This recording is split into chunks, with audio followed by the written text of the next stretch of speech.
Global news network को subscribe करें और घंटी का बटन दबाएं ताकि हमारी वीडियो आप तक पहुंचे सबसे पहले। इस संघर्ष में सभी हमारे नौजवान भाइयों, मीडिया के दोस्तों, सबसे पहले मैं आप सब लोगों को दिल से धन्यवाद देता हूं, बधाई देता हूं कि जिस प्रकार से आप सब लोग एकजुट होकर के इस संघर्ष में साथ देने का काम किया है, ये वाकई में काबिल तारीफ है। और आप लोग सब लोगों को मैं बताना चाहूंगा कि जो मौजूदा सरकार है वो पूरी तरीके से दलित विरोधी है, पिछड़ी विरोधी है, संविधान विरोधी है और आरक्षण विरोधी है। जो सदियों से जो पहले जो वर्ण व्यवस्था जो कायम थी, ये चाहते हैं कि फिर से वही व्यवस्था को लागू कर दिया जाए। बाबा साहब के लिखे हुए संविधान को मिटा करके ये लोग चाहते हैं कि नागपुरिया कानून, जो इनके बाबा गोवलकर ने जो किताब लिखने का काम किया था, बंच ऑफ थॉट्स का, उस किताब को संविधान की जगह पे लागू किया जाए। हम उनको, निकम्मी सरकार को, जो संविधान विरोधी, जो आरक्षण विरोधी, उनको हम चेता देना चाहते हैं कि किसी बाई के लाल में दम नहीं है कि आप हमसे हमारा आरक्षण छीन के दिखा सको। मोहन भागवत जी ने कहा था कि आरक्षण को समीक्षा करके समाप्त कर देना चाहिए। आज हम आप लोगों के बीच आए हैं, आज भी आप लोगों से अपील करने आए हैं कि अब आप लोग जागने का काम कीजिए। ये हम लोग सब्र का, हम लोगों का इम्तिहान लेने का काम कर रहे हैं।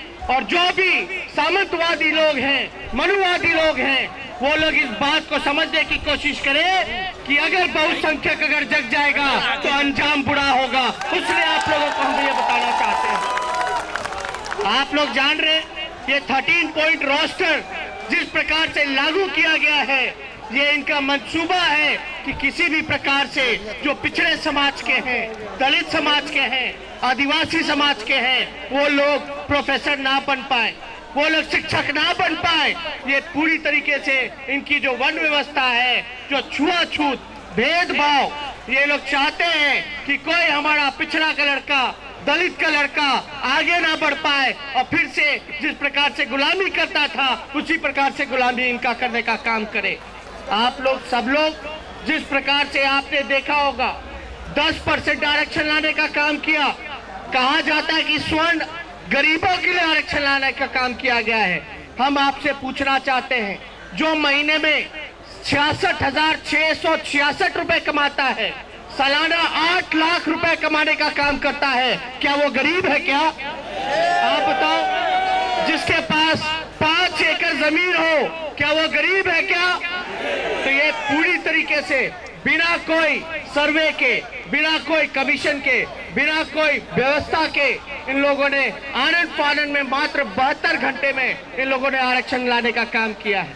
मैं मानता हूं कि गरीब जो है स्वर्ण में भी गरीब हो सकते हैं, लेकिन ये आरक्षण जो है ये कोई आमदनी बढ़ाओ योजना नहीं है।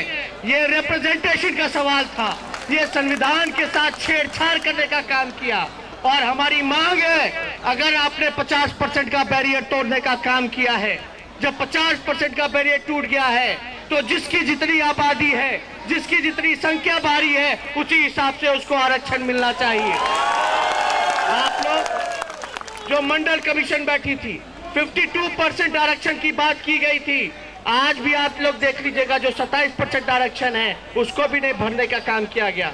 हमको नहीं लगता कि 10% भी भरने का काम किया गया होगा। और आप लोग जो 1931 में जो जनगणना हुई थी, उसके आधार पर ये पिछड़ों को या दलितों को आरक्षण की व्यवस्था की गई है। लेकिन आज 2019 हो चुका है। 1931 से 2019 तक आप समझ जाइए कि दलितों की, पिछड़ों की आबादी कितनी बड़ी है। हमारी मांग है कि फिर से जातीय जनगणना होकर के, नया सिरे से जनगणना होकर के जिसकी जितनी आबादी है उसको उतना आरक्षण मिलना चाहिए।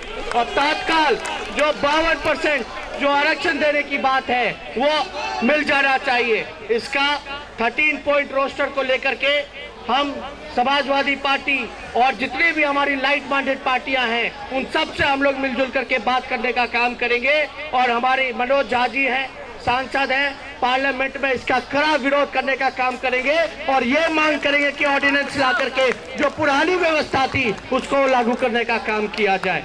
ये अन्याय हो रहा है और इस अन्याय के खिलाफ हमारी जो सहयोग पड़ेगी, जो मदद पड़ेगा, चाहे पिछड़ों के लिए, दलितों के लिए गोली भी खानी पड़े तो उसमें हम पीछे नहीं हटने का काम करेंगे, आगे लेने का काम करेंगे। और ज्यादा कुछ नहीं, इस आंदोलन को हम लोग बस यही चाहते हैं, हम लोग सीट की परवाह नहीं कर रहे, वोट की परवाह नहीं कर रहे कि हमें एक सीट आए ना आए, लेकिन इस आंदोलन को हम लोग छोड़ने का काम नहीं करेंगे, आपके हक और अधिकार को दिलाने का काम करेंगे। तो ज्यादा कुछ नहीं कहना। बिहार में हम लोगों ने आंदोलन का ऐलान किया है, बेरोजगारी हटाओ, आरक्षण बढ़ाओ, बेरोजगारी हटाओ, आरक्षण बढ़ाओ। इस आंदोलन को बिहार भर में हम लोग घूमने का काम करेंगे और इनको सामंतवादियों को, मनुवादियों को सबक सिखाने की जरूरत है। और आप सब लोगों से यही पूछना चाहते हैं, जब तक मोदी जी, भाजपा नहीं भागेगी तब तक जो आप लोगों का सपना है, जो अधूरा सपना है, बाबा जगदेव जी ने कहा करते थे कि पहली पीढ़ी जो है गोली खाने का काम करेगी, दूसरी पीढ़ी जो है जेल जाने का काम करेगी और तीसरी पीढ़ी जो है राज करने का काम करेगी। इसलिए आप इन मनुवादियों से, इन भाजपाइयों से, इन आरएसएस वाले लोगों से आप लोग डरने की जरूरत नहीं है। ये लोग चाहते हैं कि हम लोगों को डरा दिया जाए, धमका दिया जाए। लालू जी के आज जेल में इस वजह से है क्योंकि उन्होंने मनुवादियों के खिलाफ हमेशा संघर्ष करने का काम किया, लड़ाई लड़ने की काम किया, इसलिए लालू जी को इन लोगों ने जेल में बंद करने का काम किया है। आज हम लोगों पे भी मुकदमा है, अखिलेश जी के भी पीछे पड़ गए हैं और अभी सुनने में आया है कि मायावती जी के पीछे भी पड़े हुए हैं, ईडी के छापे चल रहे हैं, अभी ईडी के छापे चल रहे हैं। हम बता देना चाहते हैं, मोदी जी बहुसंख्यकों के साथ छेड़छाड़ मत करो वरना अंजाम बुरा होगा।